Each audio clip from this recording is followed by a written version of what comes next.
socializing. New section today. So this week we're focusing on region. So a couple things. First of all, if you've gotten an update from Edmodo, you'll see that first of all, you guys have homework assignment this week. Unless you're one of the folks that won last week, in which case don't worry about it. It's not for you. You'll also notice that there's a quiz this week. Yep, quiz 1 is on Friday. Quizzes are the multiple choice questions. This case is going to be slightly a little bit different. I'm going to have you guys actually have a with all the questions on. You don't want to do a PowerPoint presentation, but I'm not going to be here Friday, so let's be moving. And we can give this to the doctor. So that basically is that. Don't forget you have to turn in the maps by the end of the day, as you guys know. And as far as the homework, you guys can find it on Edmodo. And that's about it. Any questions? Let's do this thing then. So region has to do with similarities and differences. I'd hazard a guess you guys can probably figure out some of these thinking about the United States and Canada. But to start off with, what's something would you say that is different than the U.S. and Canada? Are we different? Yeah. Our political system. That's very true. What type of political system do they have in Canada? I don't know. They have a parliament, similar to Great Britain, but a little bit different. They still they officially acknowledge the Queen of England as their sovereign, but it's really more of like they're our queen, that's it. She really has no power specifically. We, of course, have a what? Well, I mean, what type of government do we have? Do we have a democracy? Really? Yes. We say we have a democracy, but it's not really true. We have a democratic republic. Or a representative democracy would be okay. The reason why it's not the same, democracy by and of itself means that we go and vote. Okay? We say we go and vote, but we don't, do we? We vote for somebody else. But like, for instance, if something were to come in front of the government and say, okay, do we want to change the speed limit from this point of mile to this point of mile? Do we go and vote on that? No, we don't. That's the point of a representative. They go and vote for everything because a number of reasons. One, we might say, well, I'm not an expert enough to know if that's a good reason to have that speed limit between this place and this place. And I don't know if I'm really the person qualified to do that. So that would be one reason why maybe you want to represent someone who's a little bit more of an expert. Another thing might be, I don't have time for all that. You know, I've got a life to live and things like that. So, again, representative. So, there's a slight difference. Any other differences we can come up with? Yeah. States. Yeah, more states. Canada and the United States are divided into territories. But that is a difference. Yeah, territories. And there's a specific thing of what that means. But there's going to be a few others as well. Well, it's language. English is the primary language spoken in both countries. That being said, Canada is still bilingual. They speak 2 languages officially. Is the United States bilingual or multilingual? Yes. We speak multi-languages. Well, let's get to a question here real quick. How many of you guys speak one language and one language only? How many of you guys speak multiple languages? Okay. How many speak 2 languages? 3 languages? 4? Okay. Now let me revise that question. How many of you guys are utterly fluent in another language? As in, you're backwards and forwards in English, no words. Okay, fantastic. The reason I ask that is that most Americans are not fluent. They might speak parts of another language, they might even be somewhat competent. But the thing that makes a bilingual country, a multilingual country, is that that's your literally no different. Like, you could even say that to be a truly multilingual country, you cannot get around without speaking multiple languages. For instance, in Mumbai, India, the number of languages present in that city are around 50 different languages. So to get around from place to place, to make sure you can communicate, one of the things that happen, either you have to be multi-linguistic, or one language has to be sort of like the universal language that everyone else defaults to, which does happen in many places around the world. English has become a big default language. That being said, there are certainly Americans that speak multiple languages. I knew a kid growing up who spoke 6, but his parents were, I think one of them was from Germany, one was from Puerto Rico. So like, they spoke a combination of English and Spanish and German at home. So it was kind of like, there's 3 right there. And they were an interesting family. But that is by no means the norm in the United States. In fact, one thing that's kind of interesting about the U.S. is that we really don't have one culture. That's sort of our thing. You know, the whole amalgamation of a melting pot is one thing that we often say. And to some extent that is true. What's interesting about that is Canada, if you look at them slightly differently, is not a melting pot. They don't call it a cultural mosaic. The meaning is that people settle in different provinces based upon their ethnic background. And so it tends to be sort of like fragmented, sort of like a mosaic, individual parts make a whole. In the United States, it's really blended. Like, that's not to say that there aren't cultural differences, because there certainly are, but rather that they're so close approximation to each other, that they're so close in proximity, that really, you know, it's kind of hard to like break them apart. That being said, we do have certain areas of town where certain groups of people tend to settle. For instance, there's Germantown. Guess who went there? Germans. So anyhow, dude. But Quebec is the other thing. We tend to think like, yeah, Canada's multicultural. They all speak French and English. They do to some extent, but it's mostly centered around Quebec with the French speakers. A lot of them have learned the other languages, especially in areas of close approximation. Another thing we share is history. Both U.S. and Canada were formed because of immigrants from Europe. Now, there's a reason to call it Anglo-American. You guys know the term Anglo, where that comes from? Anglo-Saxon, yeah. The Angles were a group that lived in, now known as England, and that's where they get their name from. It's English. So basically, English-speaking peoples. However, the U.S. and Canada had different groups there as well. For instance, in the South, we had the French, and we also had the Spanish in the United States, and the Dutch in the North, the English kind of in the middle of the North. In Canada, they had pretty much two groups only, other than Native Americans, of course, English and French. And the thing is, their approach historically was very, very different. The French were very interested in fur trade. When they came to Canada, they were interested in really getting wealth. They were very interested in business. So whenever they built settlements, they weren't really colonies. The purpose wasn't to stay there. It was rather to act as a trading hub, and the Native Americans could bring animals they hunted in exchange for goods from Europe. So it was sort of a mutually beneficial thing. While there were certainly their disagreements, they got along much better than, say, the English. The English had the attitude of, we want to settle here and take this land for ourselves, which meant that there was a lot of conflict with Native Americans. And so what happened is, as tensions rose back at home between the English and the French, they continued to rise at the colonial level.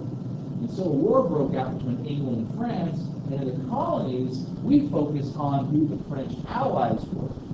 Because the French allied themselves with the natives against the English, because again, they had a good relationship, and that's why we sometimes call it the French and Indian War, because the French and Indians versus the English. Now, the English and French generally don't refer to it as that. They refer to it as the 7 Years' War. And it basically is the same thing. The difference, though, is that the 7 Years' War takes into consideration that, again, England and France were fighting each other back at home as well. So this was a world war. It wasn't just isolated to North America. This is going on all over the place. So it was very expensive. So at the end of the war, the English win, and all the French territory is lost to the English in basically all of North America. So England has this huge amount of land, but they also have huge debts. They have a huge amount of money that they lost in this war, and they got to try to pay it back. So, how do you raise money to pay off the war whenever you're a government? Yeah. Yes, indeed. And here's the thing is, there's a lot of different types of taxes. There's tariffs, there's income tax, there's luxury taxes, flat taxes, elevated, graduated taxes. There's all kinds of different ways you can go about this. And ultimately, whoever has decided to get the extra tax is not going to be really happy about it, are they? Because no one likes to pay more money for basically the same thing. So what happens is the English are debating about who are we going to raise taxes on. And two different arguments kind of crop up with this. One is that the colonists should pay for it, because ultimately this really expanded the colonial land claims, and so they should be the ones to pay since they're the one most benefited.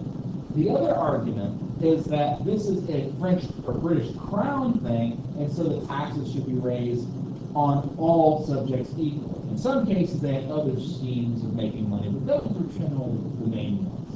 And ultimately, it's decided, you know what, the colonists should pay for it. And this is where some of this resentment comes up with the colonists, because they didn't have any representatives in England. Really, because it would have been kind of impossible to work that out. Consider the trip sailing from the New World to England is about 9-10 weeks or so, give or take. So between 2.5 and 3 months, essentially. So basically, say in the long end, 3 months, if you send a letter to England, you're not getting a response back half a year later. It's from traveling time. So communication made that really kind of attractive. Despite that, the colonists felt pretty miffed about it, especially as taxes started to be raised on goods that they relied upon. So the colonists, of course, kind of went around this. And eventually, a revolution broke out, resulting in the United States of America. Canada, on the other hand, did not revolt. Canada was off by themselves being loyalists. In fact, all of the folks loyal to the crown in the U.S., when they lost, fled across the border to Canada and established themselves there. There's one guy in Caldwell who ended up fighting in the Revolutionary War against the Americans, ended up fleeing to Ontario, and then went on westward. I forget which province he settled on, but formed his own militia company and was fighting against the Americans again in the War of 1812. Yeah. What was his last name? Caldwell. C-A-L-D-W-E-L-L. That's my last name, but it's spelled. C-A-L. Anyways, you never know. But anyways, what happened is at the end of the Revolution, Canada is basically over here being British. Well, that's not how the Americans saw it. The Americans saw this as, we are going to create one giant America, all North America in one country. And they secretly want to be American. And in addition, the British kind of had this attitude of, we really never should have let go of the colony in the first place. So a second Revolutionary War is in the brewing, and eventually breaks out in 1811, what's known as the War of 1812. Now you might ask, why did it break out in 1811 if we call it the War of 1812? Because politics are really screwy, is the answer. There's actually 3 folks fighting in the War of 1812. The English, the Americans, and last but not least, the Native Americans. And they all have different objectives of what they want to see happen at the end of the war. First of all, let me show you a map. This map shows the initial settlements. And again, you can see a lot of this area up farther north isn't really settled. That's because it wasn't really that European. Europeans tend to like to stay in a climate that they could kind of understand. And that's getting up to the Arctic regions. That's way beyond them. So, anyway, the objectives of the War of 1812. So this is what everybody who's involved wanted out of the war. So first of all, how many of you guys have ever heard of Napoleon? What's that? Napoleon Dynamite, yeah. I remember seeing a video that had Napoleon Bonaparte, and he was like leading his armies at war, where it's like, no, that's what we do, you know, they're coming, it's the 2 and 1, gosh.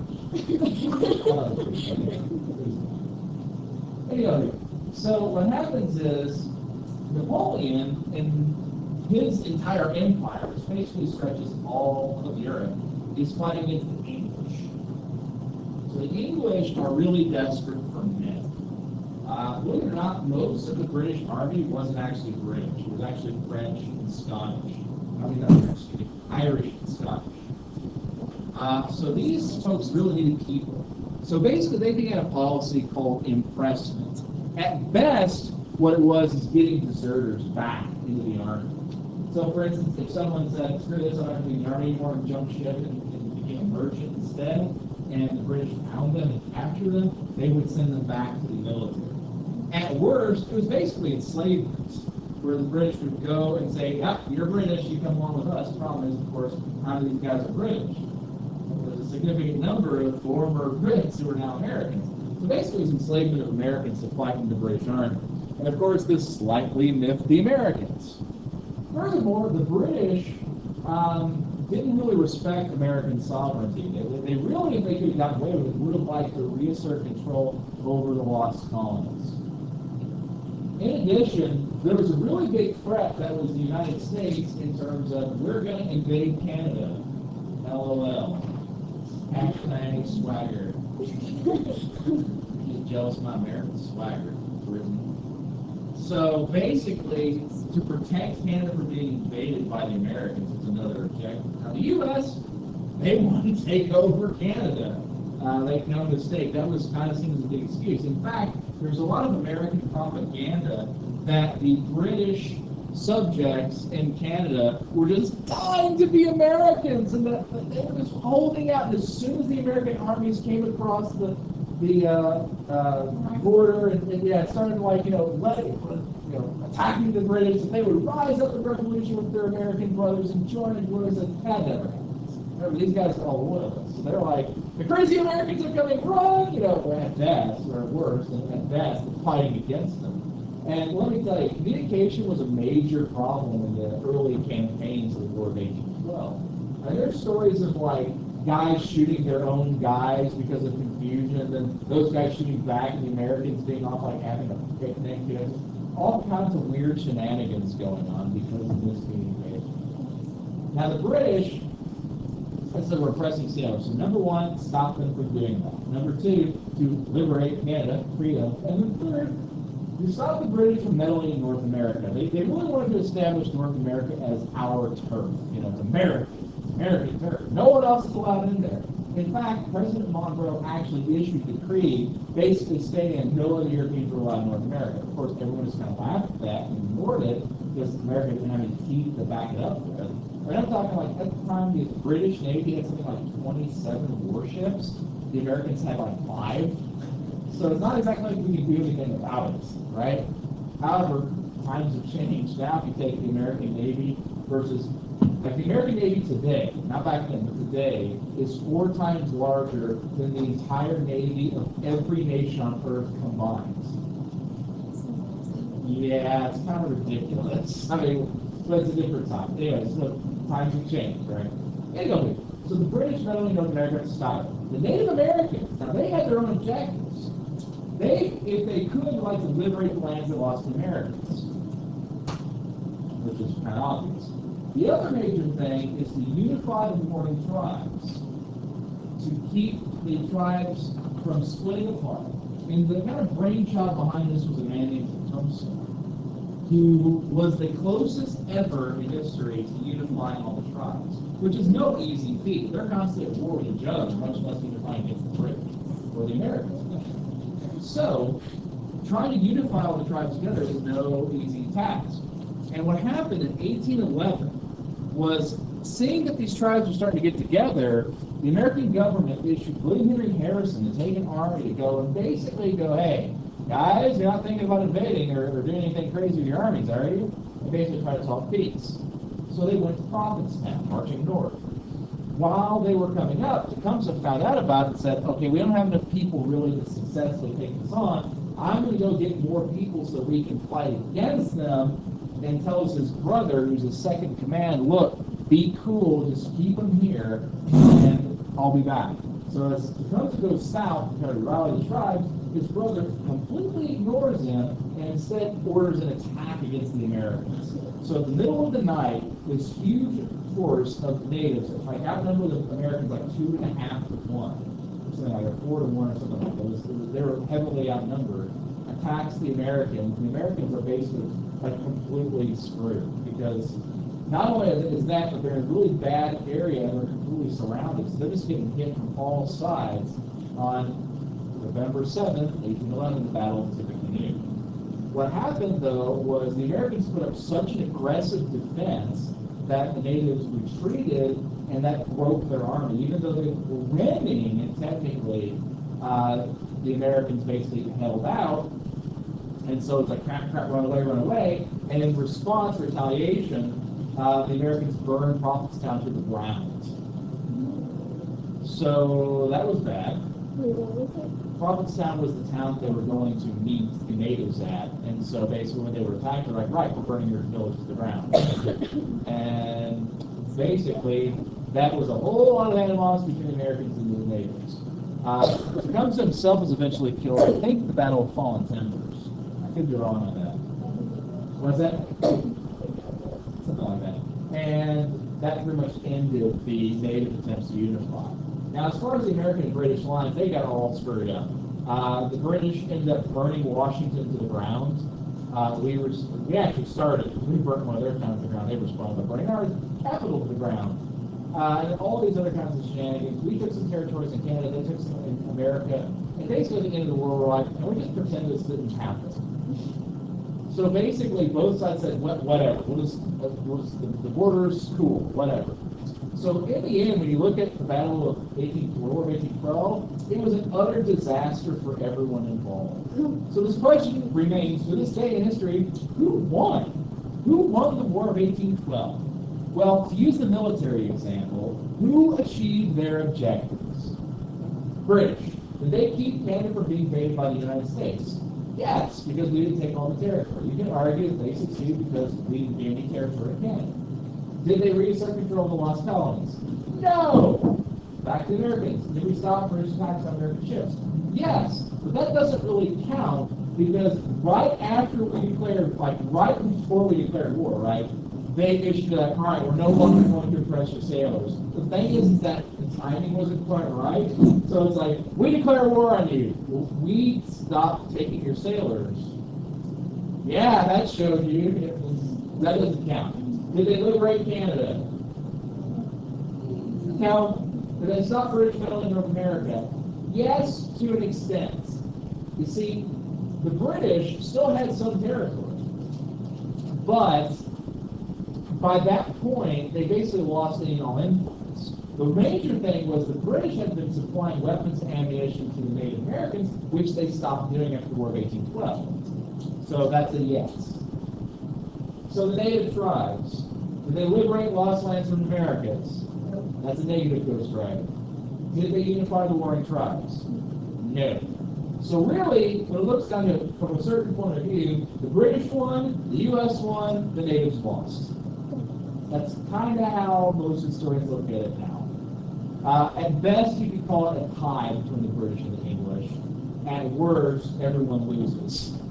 But I digress. It's kind of an interesting conflict in both of our histories because I've heard people say things like, Canada's never been to a war before. Yeah, they have. I've heard people say things like, Canadians are so nice. They didn't do anything wrong in history. You do know they exterminated an ethnic group, right? Like total genocide. That totally happened. It's like, yeah. Everyone's just as bad as everybody else. That's okay. As historians, we're not trying to make judgments and point fingers. It should benefit us to learn what's going down. You know what I mean? So let's continue on this whole point. This map shows the colonies around the time of the French Indian War. Now, you see the Louisiana Purchase. This is an area that's eventually added to the United States. And what I could do is Louisiana was very confused during this whole point. Because at one point they're French, then they're ceded to the English, then they're ceded back to the French, and then they become Americans. So that's why if you look like ethnically Louisiana, it's just like, they actually have an ethnic group that only exists in Canada and Louisiana and in parts of South America. That's Creole. Excuse me.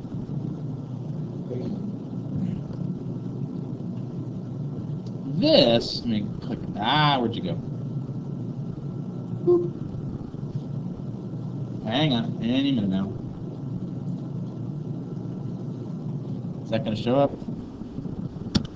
Maybe.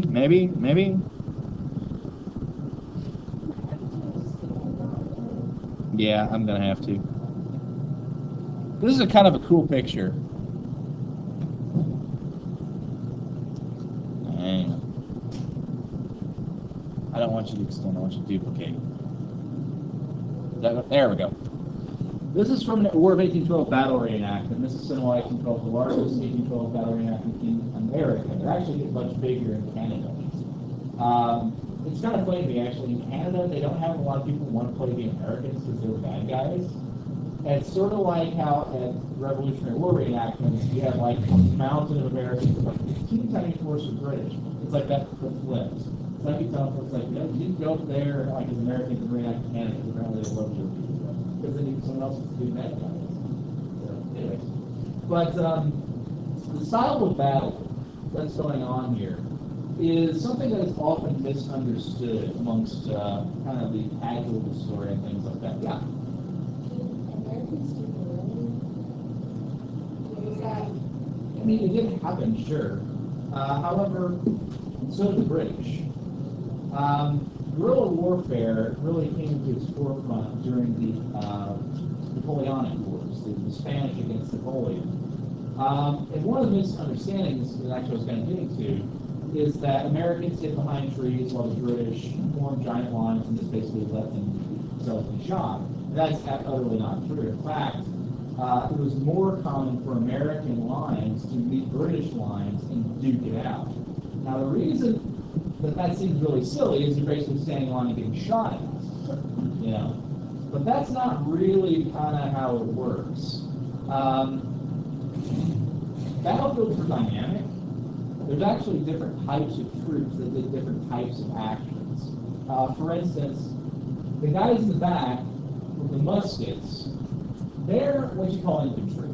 They basically would stand in a giant line and fire their muskets. Now, the reason why that's significant is muskets are not terribly accurate weapons. They're not inaccurate per se, like you can't like shoot here and then end up fall over here. But at the same time, you can't really reasonably hit someone at an extreme distance. Now, there was a technology that lets you do that. That's using a rifle like this back here. And a rifle is more accurate because it's got grooves actually cut into the inside of the barrel that causes the bullet to spin. So what happened is that as it spins, it's sort of like a football. When you throw it, how it spins, it's like that. So they were more accurate over greater distances. The problem is that rifling, you kind of grab hold of anything inside the barrel, so it wasn't very quick to fire. So these guys would form giant skirmish lines. They would actually have the first rank kneel. I think you can see this guy doing it. And another guy standing over him, another guy coming to the side of him. So you have three ranks, and they would fire all at the same time. It's like a giant shotgun. You just hit a whole bunch of stuff to increase accuracy. So you weren't really worried about guys aiming. You wanted them just to go fast. So one of these guys with a musket could fire 3 shots per minute. A rifleman might get 1 or 2 off. So guys with rifles, you want them in positions where they can attack kind of targets with their accuracy, whereas these guys just fire at will. So one of the important things was not only speed, but also positioning, because you want your troops in a position so that you can take advantage of enemy weaknesses. So battlefields are about constant movement. The problem, though, is that these guns are loud and they create a lot of smoke, as you can see.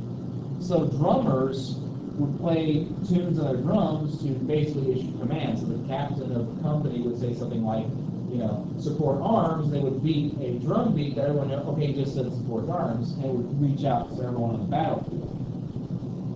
Meanwhile, you have other types of troops trying to move and interact with different movements, things like that. And then, in addition, they also all carry bayonets. Now, the guys in front, you can see in the green, they actually have rifles. Rifles are shorter than these muskets were. So, again, the types of equipment, things like that, was really quite dynamic, and there's a lot involved in it. It wasn't simply guys line up, shoot each other till one side wins. There was actually quite a bit involved in it. And, Now, if you actually watch a battle reenactment, they kind of try to show this, but they don't necessarily do it really well. One, because you don't have the numbers. Two, because, frankly, it's kind of a weird hobby. So you got lots of people who are like, of different age groups who are training soldiers. And this actually doesn't show up too bad because, it's kind of a lot going on here. But it's not uncommon to have like a company of soldiers that are all in their 40s or 50s when the average American soldier during War of 1812 was like 19. Not quite that age.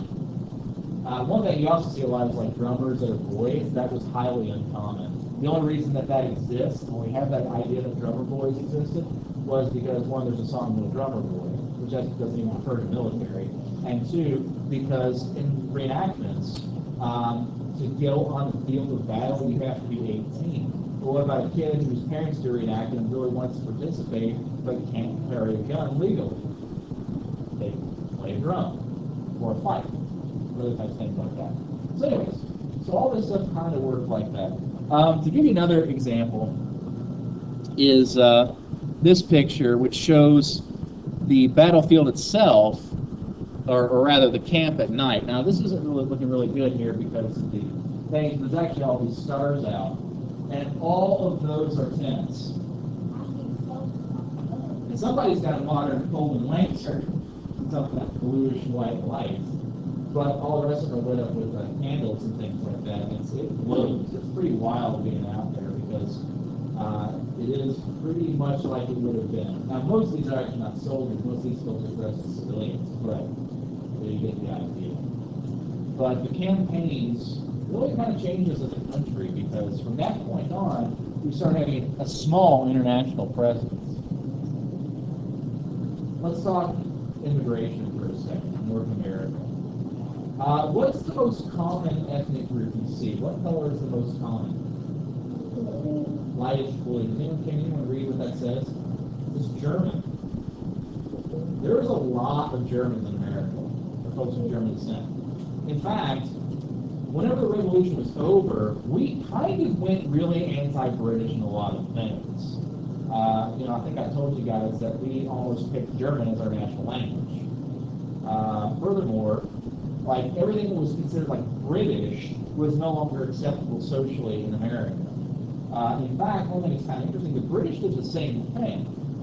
Like, so for instance, whereas their drink was tea, ours became coffee. Their alcoholic beverage of choice was always rum, ours became whiskey because we could grow this stuff locally. But on the other hand, the British actually changed how they spoke. For instance, in the 1700s, the British accent was American, basically. Like if you're talking right now, you're speaking a traditional British accent. What happened is whenever they lost the war, basically they didn't want to be associated with basically what they call like redneck kids, living in America in the colonies. They think we all talk like this. So they decided to speak like the British aristocracy with a different diction entirely. So basically, imagine trying to talk like really hoity-toity, and that's what became British accents. It's just kind of funny because we tend to think of like the Queen's English, and no, they actually changed their language, not us. If we go farther south, you see other ethnic groups. The right-hand side, in the purple, we have African Americans, and the left-hand side, we have Mexicans. Now, do you guys know why there's so many Mexicans along this area? Sorry? Yeah. In fact, it used to be Mexico. We kind of fought a war with them, and we added that there. Yeah, Texas is here. Of course, we all know why African Americans are situated so much in the South. Yeah. But notice it also creeps up here in the north and east side. You guys see that kind of off-whitish color that's Kentucky and Tennessee? That's actually mixed. Basically what it is mud. We really don't know, because there's a lot of mixing that goes on there. There's a lot of immigration that goes on there, and they've been so intermixed that it's American, whatever. I think it's interesting because we look at like immigration and movement. There's a lot of different ways that can influence a country. There's a lot of different ways that influences the people living there. you know. Some things that it's forced immigration, you know. But it certainly happened. It certainly changed us. Talk about economics for just a second. You guys know what a tariff is? Yes, ma'am. It is a tax, good. Tax on imported goods. Now, the reason that a country might tariff is A, because they're trying to make money, obviously, but also to protect its domestic markets. You guys ever notice how foreign cars are more expensive? Why? Sometimes tariffs. Shipping's another reason, yeah. But tariffs are one part of that. Now, here's how it works. Let's say you have a product like a t-shirt, something that can be made in the United States, but in order to manufacture it, you have to pay your workers a minimum wage, you have to pay these basic minimum requirements, whereas a country, say, like in East Asia, can produce that same t-shirt, but doesn't have to pay its workers hardly anything, and there's no safety standards, things like that, so it's a lot cheaper. Okay? Can the American company compete? Not barely, no.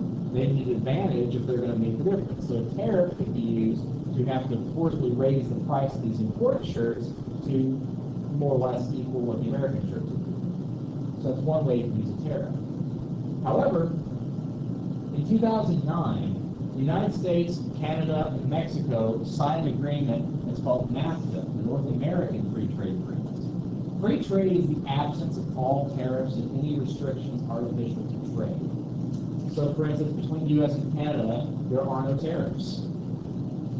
What that did is increase dramatically the amount of trade that goes between those countries. 20% of Canada's GDP is to the U.S., and 70% of all their goods and services go to the U.S. So 20% of every dollar Canadian makes goes in the United States, 1/5. 70% of everything they sell goes to the United States. So we're each other's biggest trading partners. Mexico in there as well. And that's largely due to NAFTA. Now there's benefits and there's weaknesses of that, obviously, as you can see. But ultimately that is another similarity. Now another difference we can look at has to do with politics. I'll get that here in a second. Politically speaking, there's four main subjects, four main ways we can fit.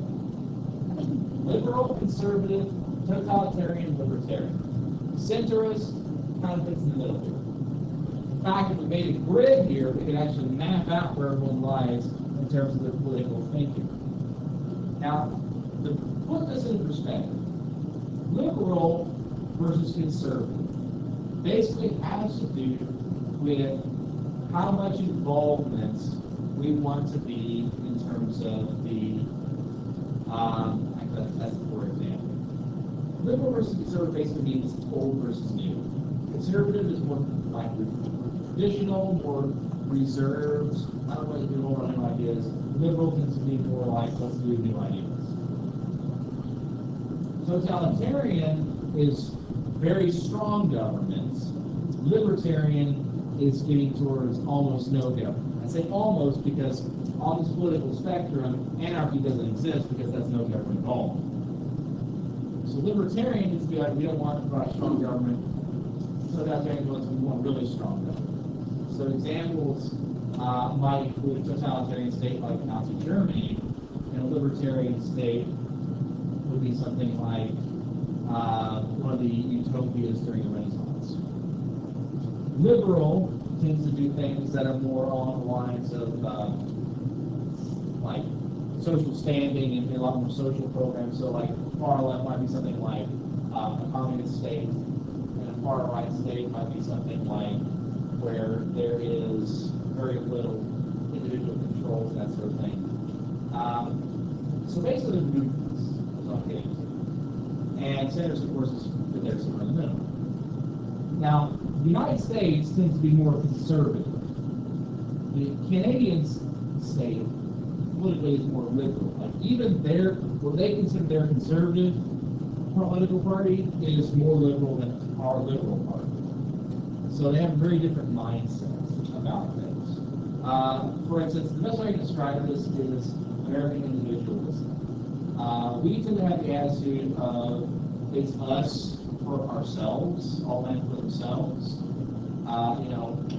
If you take, for instance, like health care, you should pay first. I shouldn't have to pay for you. That's what everyone's paying for themselves.